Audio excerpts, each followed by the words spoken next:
Bookseller Crow on the box. Tales from an empty bookshop. Hello and welcome to the latest instalment of our Talks from an Empty Bookshop, in which we're very, very happy to welcome again Melissa Harrison, who's come to talk to us today about her children's book. Mel has written novels, is a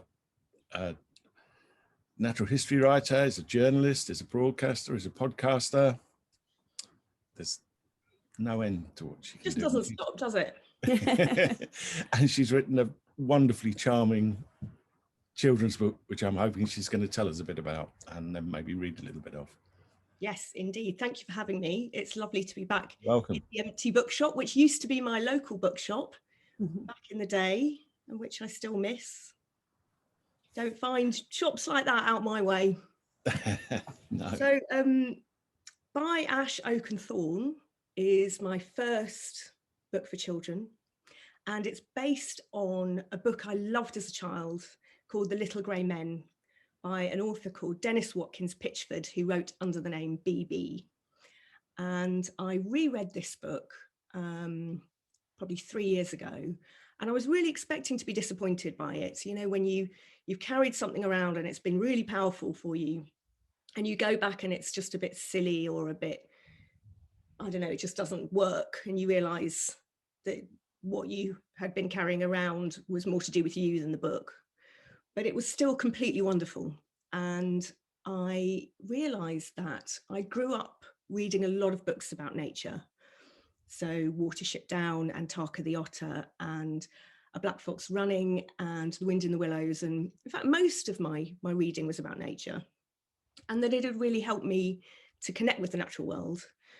But there didn't seem to be that many books for children that were set in nature anymore. There were picture books for babies, but not much after that. Obviously, there's the wonderful Beetle books by M.G. Leonard. There wasn't that much else. And I thought, right, I'm going to have a go at bringing The Little Grey Men into the modern age, because it was first written it was published in 1942. And although I am a grown up, I'm not that grown up. So it was old even when I was a child. And I didn't tell anyone I was going to do this because I wasn't sure if I could, because writing children's books is really hard. You know, it's not this sort of easy thing that you can just do, you know, without even thinking about it. I found it really, really challenging to try and make sure that each page was interesting and funny and something was always happening, because I'm a writer who writes a lot of description. So I didn't even tell my agent, and then I sent her the first draft and said, guess what I've been doing? And she went, oh God, have you? And I went, yeah. And fortunately Chicken House had a look and loved it, and I had some changes to make. It needed to be more my voice and not so much BB's voice. And they gave me some really good advice, and I'm very proud of it now. And the sequel is coming out in October. Fantastic. I should also say that we're joined by Matt Gilbert and Leo, who've been reading the book. Matt's a writer, blogger, poet, and a long-time friend of the shop as well, and also the progeny of booksellers. So an empathetic one. Yeah, an empathetic one. Is he So not? they've been reading the book, so they might want to chip in now and say, ask a question. I don't know. Yeah, well, do you want to ask one of your questions or tell them what we did the other day inspired by the book? Shall I tell them? Can you remember? So we went on a hidden folk inspired trip to Streatham Common and Norwood Grove, because Leo wanted to see if he could find hidden folk. And did you find any signs? Did we find any? I think we did. Amazing. We tell that what we found? We found the hidden folks' house. On Streatham Common? Yeah. This is great news. But it wasn't the same hidden folk, was it? You don't think? Okay. Yeah, because it wasn't an ash or an oak or a thorn. Okay, so it was the city hidden folk, and they're called hobs. How exciting. I used to walk my dog on Streatham Common all the time and I didn't find anything. So you are clearly a really good noticer. Well done. Binoculars, didn't you find them? And what else did we find that was a non-hidden folk creature? Can you remember? A wood mouse. Ooh, lovely little wood mouse with a white tummy. It That's did. good. But what happened to the wood mouse? It's a bit of a tragic story, wasn't it? Oh no. Yeah, it got eaten by a cat. We were trying to, that's how we knew it was there, because there was a cat stalking it. Right, well that's quite appropriate for the book because there is a cat in the book and a scary thing happens. That was one of your questions, wasn't it? About, shall I ask for you? So Leo wanted to know, because of this incident with the wood mouse, Leo was a bit worried that a cat might try and get the hidden folk. So one of the questions was, do you think cats would be a threat? Yes. Yeah, unfortunately. So the hidden folk can only be harmed by mortals, which is us, or mortal made things. And we kind of invented cats and dogs, so they can harm the hidden folk. There you go. I'm going to be quick. Would you like to read a bit now? I will. I thought I'd read a short bit from the first chapter of the book, just the first sort of page and a half to set the scene. And it's chapter 1, A Spring Morning, in which we meet Moss, Burnet and Cumulus, and a peculiar thing is discovered. It was the kind of March day that feels springish, despite the weather not yet having warmed up. Yellow crocuses bloomed on the verges, the leafless hedges were sprinkled with buds like tiny green fairy lights about to be switched on, and the sky was very blue. That kind of day only comes at the very tail end of winter, and it makes everything feel fizzy and exciting. It was just the sort of day for something unusual to occur. In the garden of 52 Ash Row, next to the trampoline, was an ancient tree with an interesting looking hole at the bottom of its trunk. Soon it would put out fresh new leaves and some frilly green and burgundy flowers, and then become a tall green castle with 1,000 things living in it. And soon after that, summer would come. But for now, the old tree was leafless and would remain so for many days to come. The lawn around it was smooth and green, without any daisies or dandelions, and near the house the earth had been covered up with wooden decking. But through the neat and narrow flower beds around the edges of the garden wound secret paths made by wild creatures, some of them known to humans, and some not at all. A blackbird flew in from next door's garden and landed on one of the lower twigs of the ash, which bobbed under his weight. Then he opened his yellow beak and sang for the very first time since the summer holidays last year, warbling loudly to anyone who cared to listen. Yes, hello, would you believe it? Can I just have your attention, please? Thank you all for listening. I just wanted to mention that it's spring. At that exact moment, something appeared in the interesting looking hole in the old tree's trunk. If Maya and Ben, who lived at number 52, had happened to be nearby, they would have thought it was just some bird or other. But they were at school and knew nothing about it. And anyway, they weren't really the noticing or the listening types.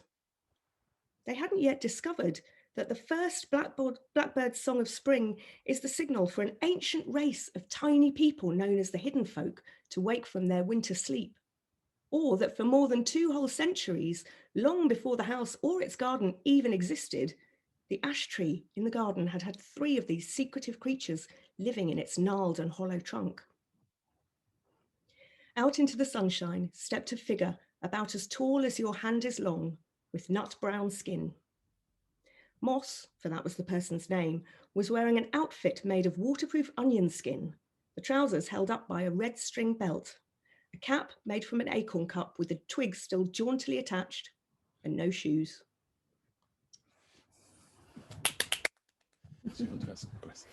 That was great, Mel. I thoroughly enjoyed my weekend reading Thank you. your book. And I used to review children's books a lot. I haven't done it for the last year because the mag I did it for is basically folded as a print edition.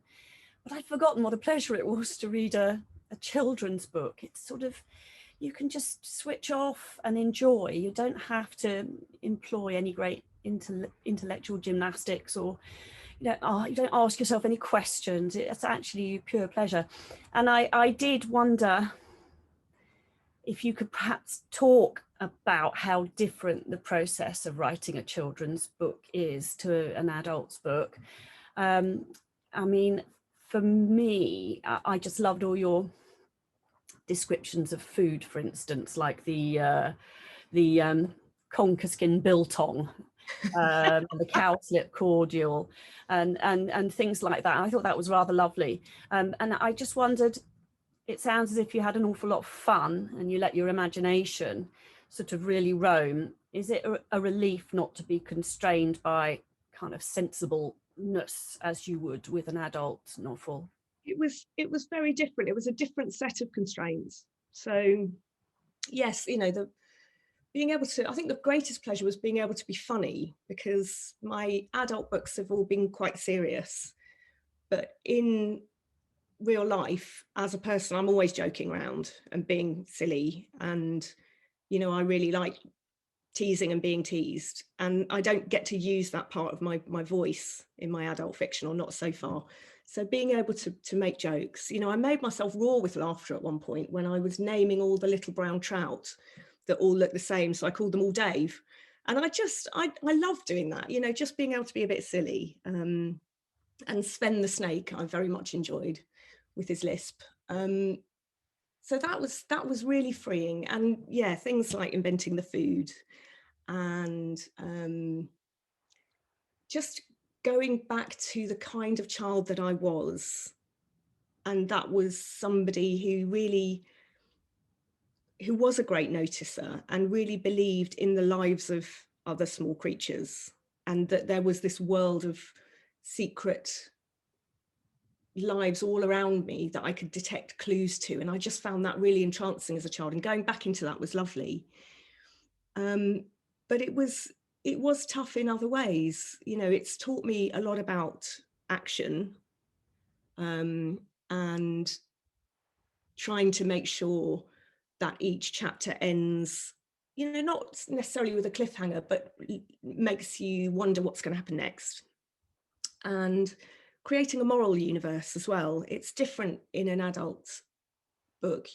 There's always a moral universe, but you might be asking people to consider really complicated positions and challenge their own certainties. And this was much more about being kind to each other, and being able to notice and name your feelings and forgive other people for theirs, and being able to pay attention, which is a moral act. But all of these things are the things that children are really wise about. You know, most children already know this stuff, and we all forget it as we grow up and we become less and less wise.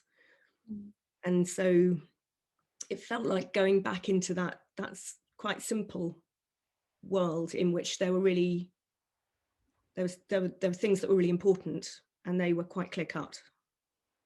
It certainly was the design of it deliberate as well. I mean, obviously you sort of cite BB as being an inspiration, but I just love the way I mean, did you intend for it to be old-fashioned, but in the nicest, most charmingest way, you know, with their little chapter headings, with the little the sort of explaining bit afterwards, the sort of... Yeah, there was a lot more of that, and my editor Rachel completely correctly steered me away from some of it, right, because it was I wasn't using my own voice enough. It was too close to me.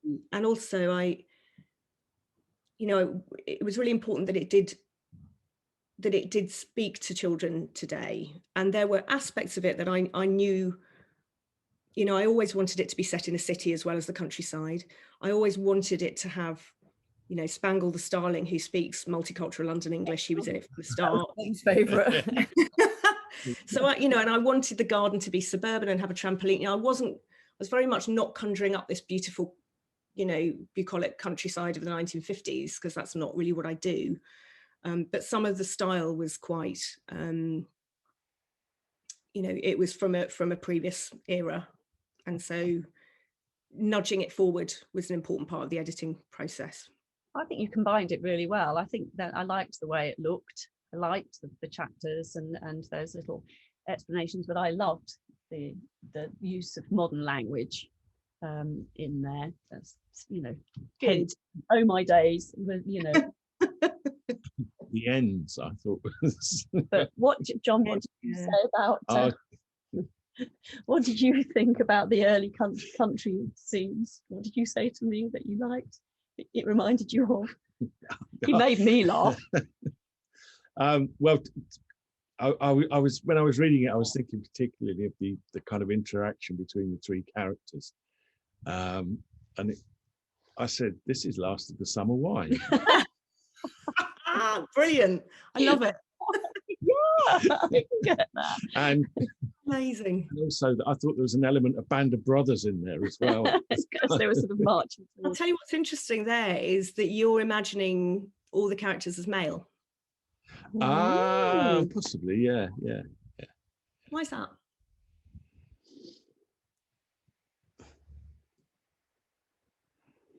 I don't know, to be honest. Yeah.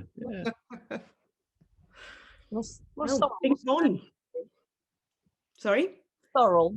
Sorrel was a female, wasn't she? Or not? Who knows? Does it matter? Does it matter? Not in the slightest. But it's very interesting to watch people, to see how people are coding them. Yeah. Matt, have you got a question? We have some other questions. Yeah. Do you want to ask one of the questions about how about the cuckoo summers? Did you want to ask that one? Why did they call years cuckoo summers?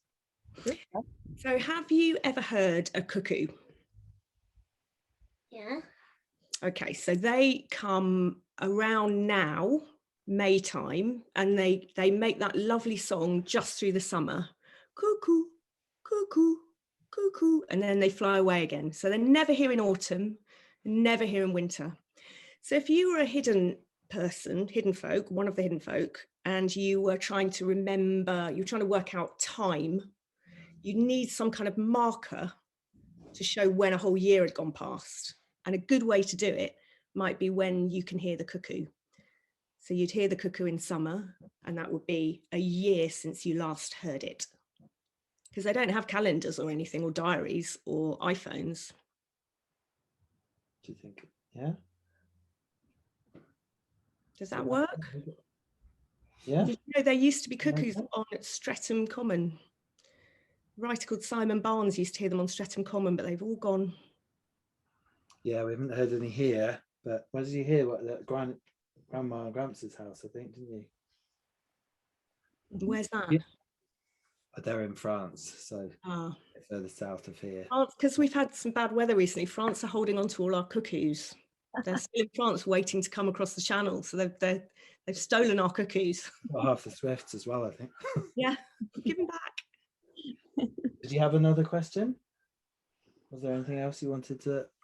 What about the one about the places in the book? So I asked for you. Yeah. So one of the other questions Leo had was, because I told him that you used to live around here as well, or not far from here. Are some of the places in the book based on real places that you know? Well, in my imagination, yes, but I wanted to make sure that every child could imagine that it might be happening near them. Yeah. So it's not quite London, because it's got a big area of moorland just to the south of it, which London doesn't have. So when I was imagining it all, I was thinking of London parks and London streets, but it could also be another big city. Anywhere, yeah. Can I ask a question? That was Please one of do. mine. There's I think it's in one of the chapters when they're riding on the deer, Oh yeah. and they go past a woman in the distance with a black and white dog, looking at them through binoculars. Is that a kind of cameo appearance from That your... might be me, yes. Yeah, with my dog Scout. Did wonder. There's also a little cameo in there of BB himself, which you may or may not spot. That might be part. I think we've just crossed the motorway with the deer, and is it later than that? I can't remember. It's around the middle of the book. It's a very brief cameo of BB, and it's a real thing that happened to him, and that he talked and wrote about. Oh, look out for that. Thanks. Did you have any other questions or any particular things you wanted to say? No, don't have to. No more for now. We'll let the bookshop go back to it. Okay, I think that's our questions for now. Thank you for your questions. They were really good. But you can say thank you for writing it. Do you want to? Did you find I know you said that your editor had a chat with you about bringing the novel forward a little bit, but did you read any modern children's books, or were you entirely sort of I buried myself in the world of BB, so I read some of his other stuff. I didn't want to be too influenced, and I do that whenever I'm writing anything. So when I'm writing, contemporary fiction, I stop reading other people because it leaks in too much. It either leaks in or it throws me off. I end up thinking, oh, I should be doing that, and then I let go of the thing that I'm trying to hold on to. It can feel quite precarious for me sometimes, because I'm not a writer who... Some writers get the whole book ready in their head and then write it down, and I really envy that. I would love to do that, because then you are really just translating something from your head onto the page, and that's not how it works for me. So it always feels like I don't know what's going to happen each day. I don't know how the book's going to end. I don't know, it feels like sort of fighting your way through a sort of fog. So I try and hold on very tightly to the thread that I'm following. You're taking yourself on an adventure. Yeah, and this one was more pleasurable. It was funnier, and there was more joy in it than with adult books, but it was, it wasn't kind of, let's just sit down and toss out a children's book. It was much tougher than that. I've got real newfound admiration for children's authors who do this. It's tough. Did it take you very long? 2 years. Gosh, long enough. And then the second book as well, because I spent 2 years on the first, and then the brilliant Barry at Chicken House said we'd like 2 books, and I went, okay, well that one was fun, so I'll do another. Dare I ask if it's does it have the same similar characters? Yeah, it's a sequel, proper sequel. Oh, lovely. So in the first book, the hidden folk get to the city, and they're looking for more of their own kind, and what they find is a surprise, very interesting to everyone, including me when I was writing it. And in the second book, they leave the city and go on a journey back to where they came from, to try and work out what their purpose is in the world. And there's more Spangle and more Vesper, the city fox, and more peril and danger and joy. I have to wait till October for that one, you said. But yeah. At the same time, your kind of trademark sort of deep investigation of nature and etc. as well. Yeah, I wanted to just get across that feeling that it's all out there, and it's real, and it's as real as we are. And it's not like the world is made for humans and there's this other stuff going on in the background that gets in our way sometimes. You know, we share the stage with loads of non-human life that is fascinating and that has every right to be doing all the things it's doing. And I wanted to also get across the idea that there aren't any goodies and baddies in the natural world. You know, it's not that rats are, you know, horrible and evil and stinky, and, you know, dormice are lovely and cuddly and friendly. You know, all of nature is doing what it needs to do. There's nothing wrong. There's nothing wrong with a magpie stealing my blackbird's eggs. They're two native birds doing the things they need to do. And that made it quite hard if you don't have baddies. So you have to create other kinds of peril. So that took a little bit of work as well. Also, I didn't want to really subscribe to the idea that humans are really evil and awful either. So I wanted to make it clear that we do bad things sometimes, but we also do great things, and we have the potential to do amazing things, and we still might, which I believe. I think ultimately the message that certainly I got was one of optimism. I like the fact that going to the city wasn't scary. Being in the country was wonderful, but going to the city was fascinating. It was really exciting and amazing and beautiful as well, which is how I feel. You know, I spent over 20 years in London and I miss it terribly. And I moved to a beautiful rural village, but the idea was to still spend half my time in London, and the pandemic's put paid to that, and I miss it so much. I miss it so much. And there's as much to learn about the countryside as there is about the city too, isn't there? You know, I mean, I think it's dangerous if you're trying to connect children to nature and you say that nature exists somewhere else from where most people live. Most people live in urban areas now, and if you say to people, adults as well, that's something you go in the car to go and see. Well, that's not very democratic, because not everyone can do that. Not everyone has the time or the money or the inclination, but also it means that you can just despoil all the stuff that's close to you because it doesn't matter, because it's a city, so we're in charge. And over the last year, I think people have really, you know, people have been confined to their local areas, and they've discovered all sorts of amazing tiny joys of, you know, where there's a wren's nest or a blossom tree.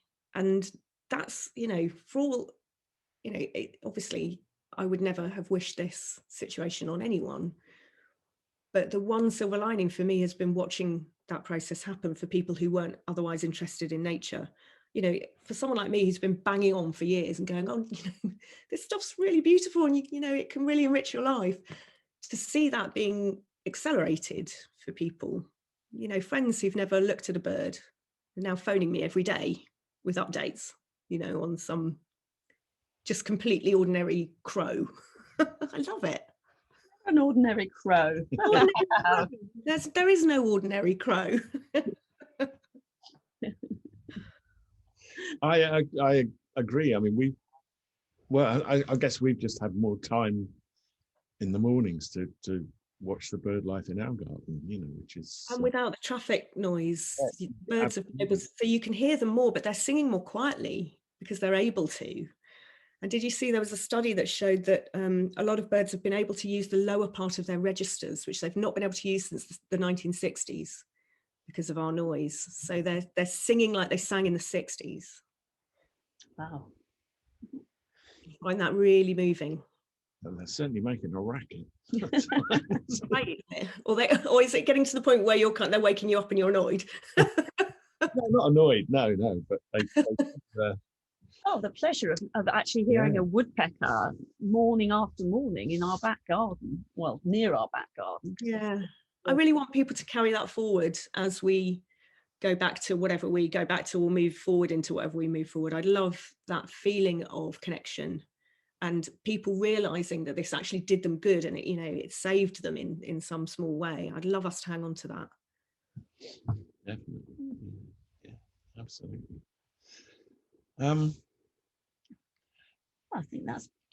I think we've managed to test Leo's patience. Well done, mate. Sit still. Well done, mate. Yeah. Leo's done brilliantly. Thank you, Leo. Great story about going to Streatham Common. Maybe. Yeah. Well, he's not the first. He's not the first young person who's told me that they've been looking and noticing things more than before they read the book. So, I'm absolutely, that's the point of it for me. So thrilled. Yeah, it's been great. You've enjoyed it, haven't you, so far? What have you got a favourite bit that's happened so far? Don't have to. Sorry, I put you on the spot there. Yeah, no one likes that, Matt. Yeah. Sorry. Go on, answer a question. Well, thanks, Melissa. That was terrific. And Thank you for inviting me. It's such a pleasure. I wish I was there in person. Oh, well, one day. fairly soon. Yeah, that was. We wish you really well with the book. It's lovely, and it's also, it is kind of unique in its way, I think, which is a pleasure when it comes to selling a children's book at the moment. I hope it isn't unique for too much longer. I hope there's lots more children's nature writing. I hope, because I think it does something really important, and it's to do with engaging your emotions and your sympathy and your imagination, and also not just making children feel guilty and worried about everything, because I just don't think, I think that message comes later. What you need to start with is joy and delight and connection and love. That's where it begins, and that's what I wanted to do. And I'd love there to be more. I want rivals. I want loads of books like this. A whole section, yeah. Absolutely. I have an nature table with no, absolutely. leaves and acorns on. I must say, I've really enjoyed reading it out loud. Some children's books are kind of, you read and I'm kind of thinking, really. Whereas this, I've actually really enjoyed, and that's a genuine, been a genuine joy to be able to do that.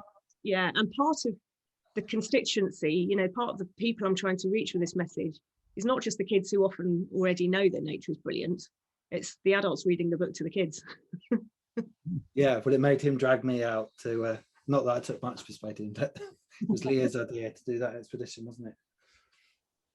So my mind control experiment is working. Yeah. Slowly. It's usually like, not more trees done. Well, thank you for reading it and engaging with it so brilliantly. Oh, we've been enjoying it a lot. Thank you very much. Fantastic. Yeah. Thank you. Thank you, Mel. My absolute pleasure. Round of applause. They can find you a book for your girlfriend, your husband, your girl, or your boy. And if you've got a need for an uplifting read, Justine and Jonathan can pick out a book you'll enjoy. What a book at the Bookseller Crow on the hill.